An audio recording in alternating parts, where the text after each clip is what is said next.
What's good, everybody? Valley here once again. Welcome back to the Mesa Workbench, and you're already looking at the thing that's way too big to even get a good look at on my workbench. This is the Blaster Forge Argus 2 homemade blaster. And yes, this thing is awesome.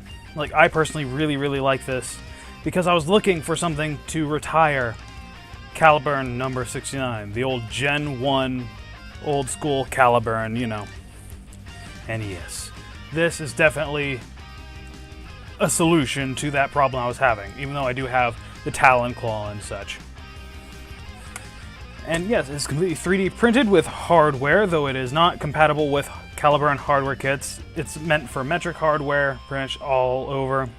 You've got loads of like M3 screws in here, there's socket head and all that, which, yeah, not that easy to get here in the States, but if you have sources, you can get it. Also, you can get hardware kits from Blaster Forge himself.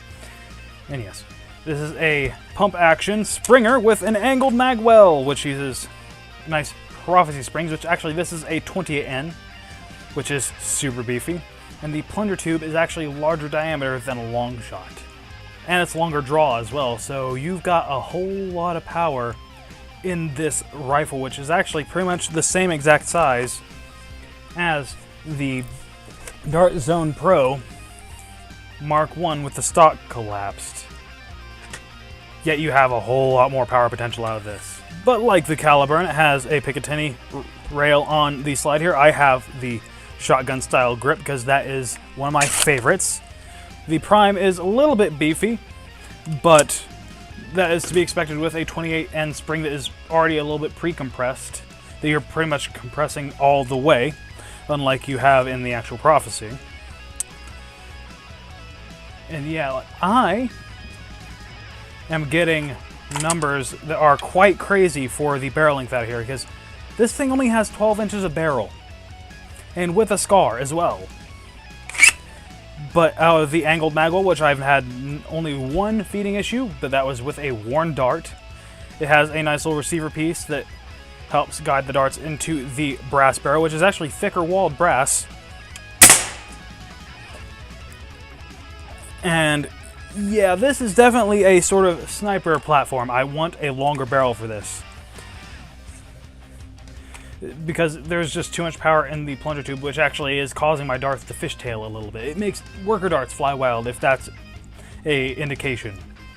Now, onto the filaments I used for this. I used Hello 3D Glitter Black, which this has got so much glitter in it that actually has a texture to it, which when printed thin, it actually is a bit of a smoke gray, but when they're printed more opaque and thick-walled, it does turn more black.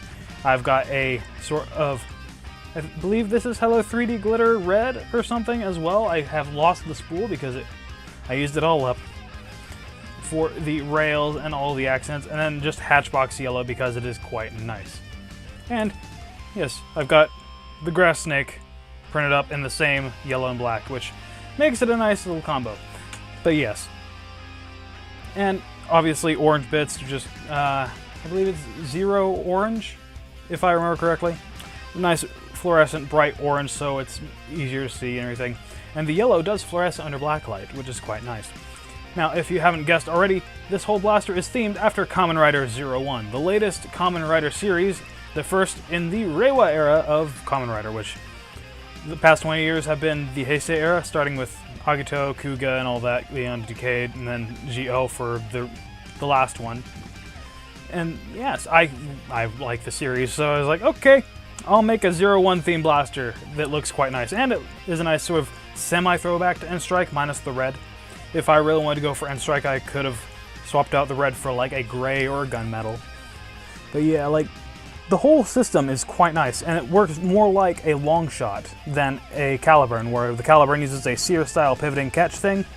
This has a sliding trigger with a sliding catch plate, which is made out of polycarbonate, that catches in the plunger right there, which the catch in the plunger is made out of a separation with a M5 screw and everything. I actually used a little bit of Loctite on mine because it originally did come loose on me after lots and lots of play. But I was surprised it actually held on that long. So a little bit of Loctite, there you go. It's not going to come apart ever again.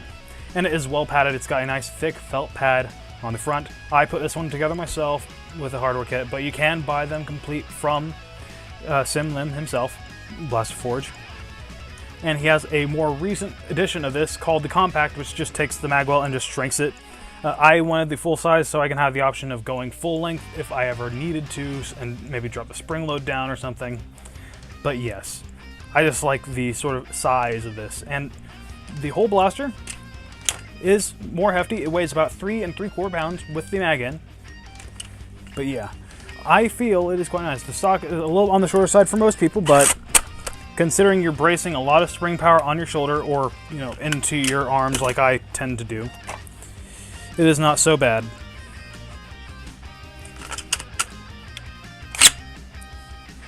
And priming is quite smooth. It just sounds a little rough because of the fact that I'm using a shred that's not really meant for this version with this, and the sled is grinding a little bit against it, and I have to sand that a little bit.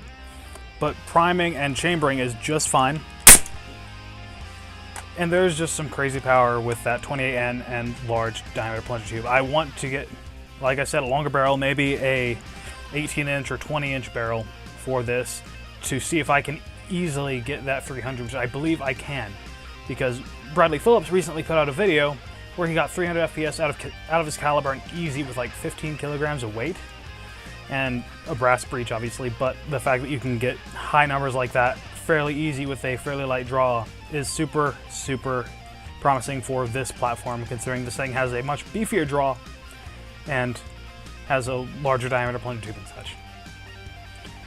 And I am a bit rambling and exhausted because I've been going all day, but yes, here is the Argus 2. I'll drop links down below to Thingiverse.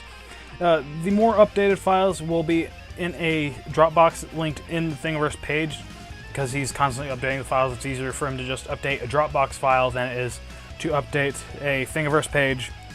But yes, there will be links down below for this as well as the compact version, and I'll try to find a link for Blaster Forge's Facebook page where you can actually get in contact with him to get a hardware kit for this.